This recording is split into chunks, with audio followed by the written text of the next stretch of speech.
The following podcast is a presentation of Project Entertainment Network. Welcome to Vicious Whispers with Mark Tullius, your source for horror, sci-fi, suspense, and all things violent. Hey, what's up, guys? Thank you so much for joining me today on Vicious Whispers with Mark Tullius. Today we have episode 152. Into the episode, I will be reading from Trying Not to Die at Grandma's House. I'm only reading one section today because I already did this shit earlier this morning, but I forgot to record it. Woke up at 6. I'm like, oh, yeah, this is awesome. I will record the podcast before the kids are up. I'll edit it when I get back from working out. I'll be able to get all my stuff done. Nope. Didn't press record. But it's all good. I've had time to go over my thoughts. Had an awesome yoga session this morning and then lifting. Another positive week of that, 5 days. And but let's get to it. Let's get to this week's podcast. What are we talking about today? Today we are doing readers' questions because we have a bunch, which is awesome. Readers' questions definitely helps me a lot because, fuck, do you really want to talk about, if every Friday you had to talk about your week and what was going on, like sometimes you'd be like, fuck, I didn't really do much. And you probably wouldn't want to talk about it. So having questions definitely helps kind of guide me, helps me think about what I might want to talk about. So I really do appreciate the questions. Thank you to everyone that sends them in. If I miss yours, apologize. I'll try to get to it the next week. Today we have dudes with no shirts on. So you can pick that up and then start. That's only free until tomorrow, the March 12th. And then on the 14th through the 21st, Trying to Die books 1 through 3, the box set, Kindle edition, that is $2.99 from the 14th through the 21st. So you can get three books for $3. Wow, that's pretty amazing. The TBI or CTE that just got approved by Findaway, the audiobook. So that's awesome. That is going to be coming out. That's at a discounted rate. I think the launch price on that is $5.99, which is awesome for an audiobook. And Morsels of Mayhem is also out. You guys can look for those, pick those up. But let's get to it. Let's get to the reader questions. The first one from Emily Haynes. Emily's been awesome. She asked 3 questions this week. It's like, it's kind of greedy, Emily. Kind of greedy. But that's awesome. Emily's awesome. She's been reading everything. She's been super supportive. She's been active in the group. She's leaving incredible reviews. Emily, I appreciate it. Keep the questions coming. These are great questions too. Will there be another story collection? All right, so that is something that I go back and forth on. I love short stories. I love writing them. It's been a while since I've been able to really play with them. What I would often do in between novels is work on a short story or a couple, and that would be my little reward. The other night, on Friday night, my dad was in the hospital recovering from a hip surgery, so my son and I stayed at my mom's house. I brought over a big stack of all my old short stories thinking, well, I could go through these, see which ones are usable, which ones, I should just get rid of. And then maybe I could have another collection. That'd be kind of cool. I went through a bunch, I found, I forget how many it was. This is like 25,000 words worth of short stories, complete short stories. Other people might be happy to have them. I was like, no, I don't want to put my name out on these. I don't want to release these. And so those I'll just chuck. There were a bunch of others. I was like, okay, yeah, I could rework that. This one will take a lot of work. This one will take a little bit of work. And I was thinking about that. I was thinking about doing all that. And then I realized well, all of this is really just distracting me from what I need to be doing right now, which is working on Trying to Die at Dethfest. That should have my full attention right now. And it does. Besides Derek and other shit in life. But for writing, my attention is on Trying to Die at Dethfest, really trying to plug into it. Had a good conversation with Glenn Heaton yesterday about, okay, now we need to layer in music and let's add, some sounds and all these cool little things. So that is where my focus is. If I go to a short story collection, I'm just going to be distracted. So as much as I would like to put out something else, I just have too much going on. And it's nonstop too, because this weekend, Evan is giving me Trying to Die in a dark fairy tale, a couple thousand words there. So I'll have to play. I'll get to play with that for a couple days. That'll be a lot of fun. I should be getting the Western back from John Palisano soon. I should be getting Caitlin's almost done with at summer camp. So I got my hands full right now. Trying Not to Die. That is my focus. I got to make sure to keep it that way. Second question: is there a genre of books you do not like to read? For sure, what matters most is the writing style. If I like the author's writing style. If I like the narrator's voice, then I'll read it. It doesn't probably doesn't matter what it is. I don't want to read romance. I'm not really big into erotica. Unless there's lots of pictures. I need pictures. What else? What else? Don't think I've ever read a Western. But again, the plot really doesn't matter. I care more about the characters. Actually, Tom Spanbauer's work, that surprised me.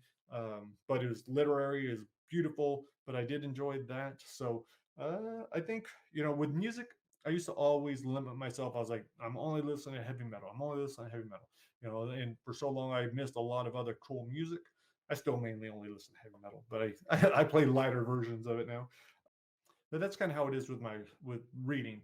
I generally just want to read stuff where there's suspense, where there's danger, where I think having an element of danger is really important for me. Like I can't imagine writing stories. Some of these short stories of mine that I was looking at, I was like, there's nothing, like no one dies. What's the point of the story if there's no violence, no one dies, there's no danger. So I think I like to read what I like to write. Her third question: do you think you and Duncan Ralston could write a Try Not to Die? I definitely think we can. Yeah, this is super awesome because I think it was back in, I don't know, maybe December last year. I reached out to Duncan because I had noticed that lots of his books were on my books also bought list. So people that were buying my books were also buying Duncan's books. That's an excellent indicator that it's a similar style. Or the crossover in fans usually a good indicator. So I wanted to check him out. His stuff looked funny. Followed him on social media. Could tell he was funny. I liked his humor, and so I asked him about the Try Not to Die, and then we were going back and forth. I needed to do some stuff with a lawyer, change the contract up a little bit, get all that fixed up, did all that, and in the meantime, I had read The Midwives, really liked it, and I was like, okay, for sure, this will be an awesome book. I really hope he does it. And then I read Womb and loved it. Even though it was extreme horror, I really enjoy the style. It's going to be a really easy book for us to write because I think our styles match up so well. And so we are going to write one. I don't know when his is going to come out. He's working on a novel right now. As soon as he finishes that, he's probably going to jump on this, but there's no time rush. I was telling him because we do have so many books that are in the works right now. But when his comes out, we will push it right to the front of the line, and we will have another Try Not to Die out. So that's cool. And we don't know what we're writing about. With all the other books, generally before I sign a contract with someone, like, okay, yeah, let's work out let's agree on what we want to write. Who's going to do what, and blah blah blah blah blah. But with him, I was like, no, let's just figure it out as we go. Whatever it's going to be, it'll be awesome. And so very excited about that. Thank you, Duncan, for joining the Try Not to Die team. Just makes me that much more confident that this series is going to take off eventually. Remember, you can help us. Tell your friends. Leave a review. Leaving reviews would be huge. Leaving a rating, a book recommendation on BookBub. Fuck, there's so much you can do. You can do this. Come on, guys. Come on. Make me rich. No, don't make me rich. Make my co-authors rich. All right. Paul Young, another question from Paul. He had one a couple weeks ago. He is interested in how having joint authors works. How does putting it all together work? Do you have heated exchanges if things don't go to plan?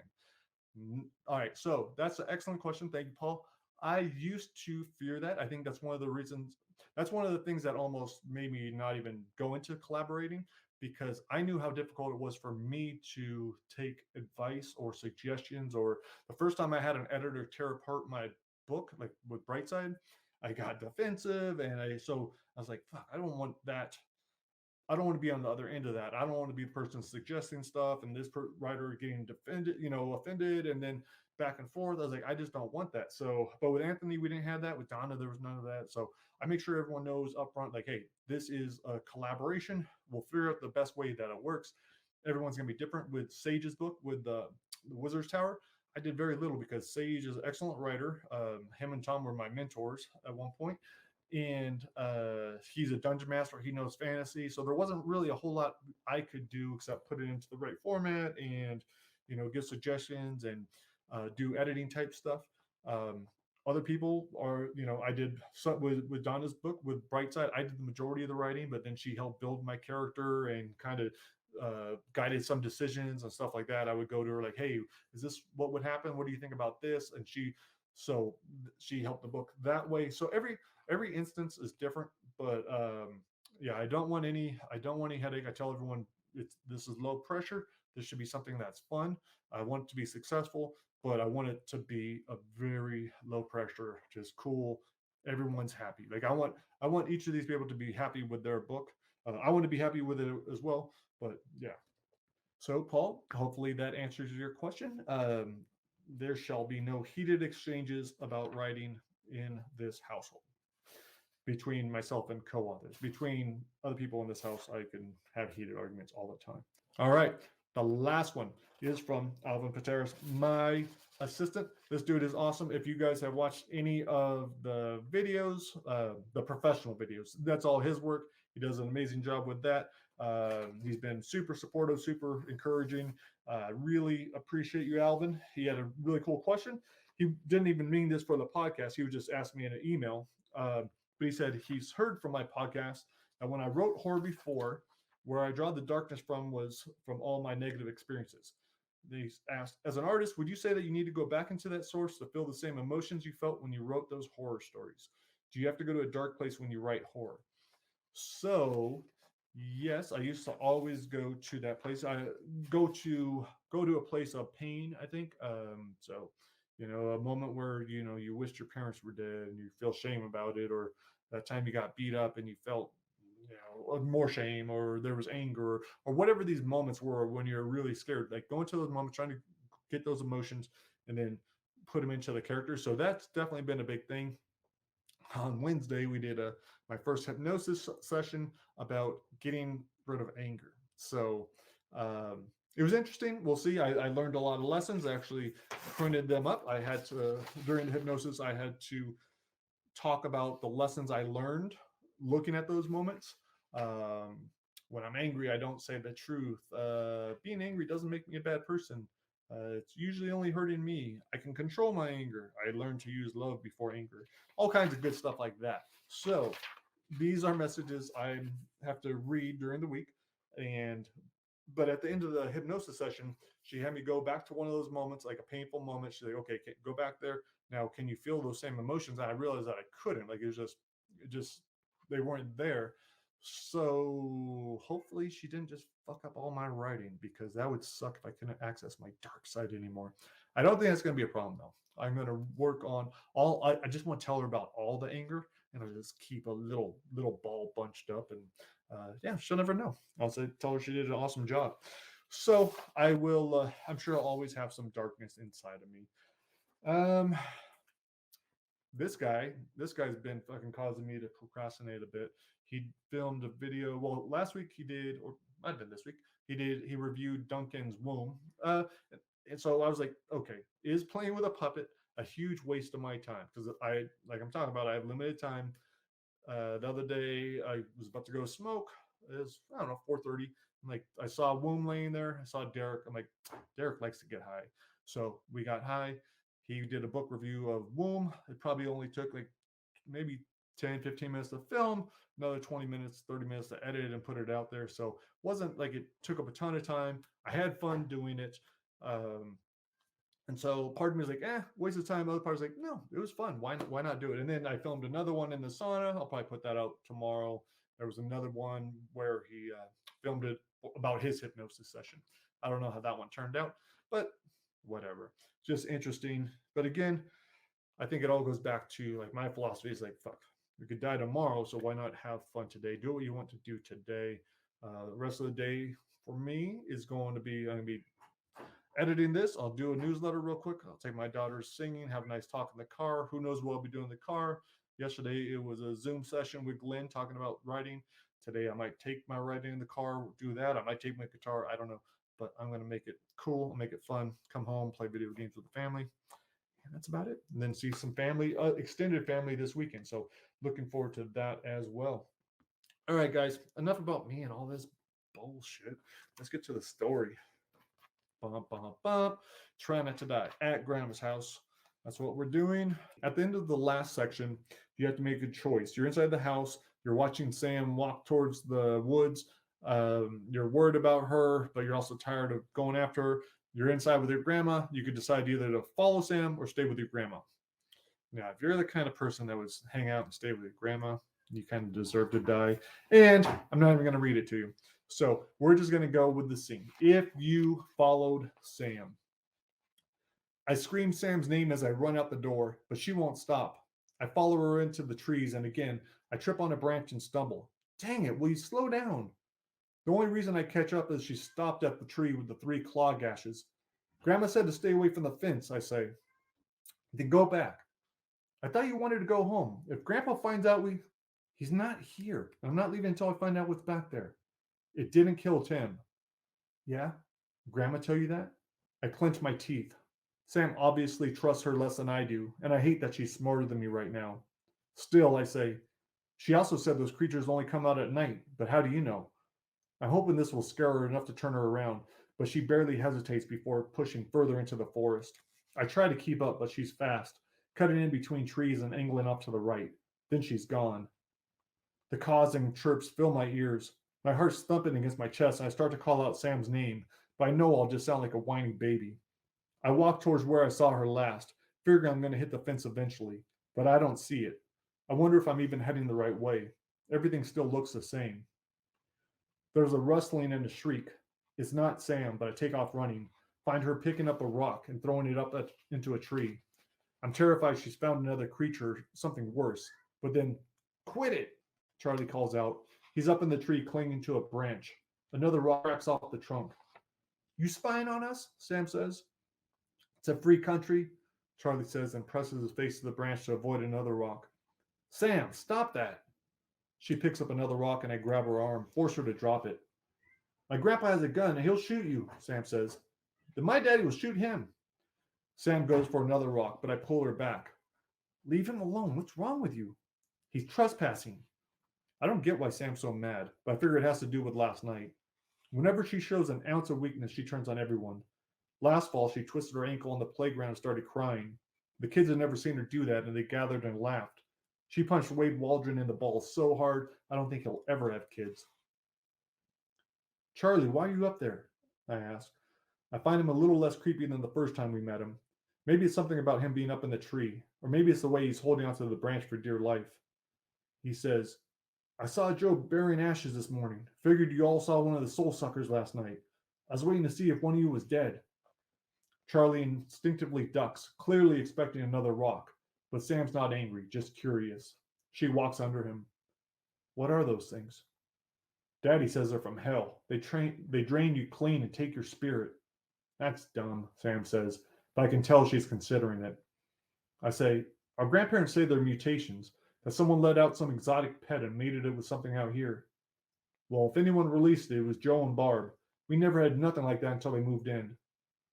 The huge fence is about 20 feet behind Sam. She turns and looks up at it, then calls up to Charlie. Can you see what's over there? Maybe, but I don't give information for free. Sam scowls. I think she's going to chuck something else, but she starts climbing the tree. I tell her to stop, but Sam's like a little monkey. Charlie's trembling, probably figuring she's coming to chuck him off the branch. There ain't room for two. She pays him no mind and crawls onto the branch, which starts to bend. Sam, stop. Come on, be careful. Finally, she stops crawling and looks out over the fence. Her eyes scan the area. I don't see nothing. That's because you scared it. Now go back down. You go back. I was here first. I'm waiting for Charlie's scream and the thud of his body hitting the ground, but Sam keeps her distance, keeps looking. What do you see? I say. Nothing. A field and a dirty pond. That's his bath. He likes to sit in there when it's hot. How do you know it's a he? Sam asks. I've seen his thingy. It's huge and all hairy. Sam's face scrunches up in disgust. Then her eyes narrow. What's that over there? That might be him. I'm going crazy. I can't see a thing. The tree looks sturdy, but I'm not a good climber. When I was Sam's age, I fell out of the tree behind our house, shattered my wrists and 2 fingers. Hey, I think he's coming out, Sam says. Charlie says, shh, you're going to scare him. No, I'm not. Sam, I say and trail off. I need to do something. All right, guys, what are you going to do? You're going to find another way to look, ask Sam what she sees, or climb up the tree. That is, find another way to look, ask Sam what she sees, or climb up the tree. Two of those ways will get someone killed. So choose wisely, mofos. All right. Hope you have an incredible week. I'm out of here. Later.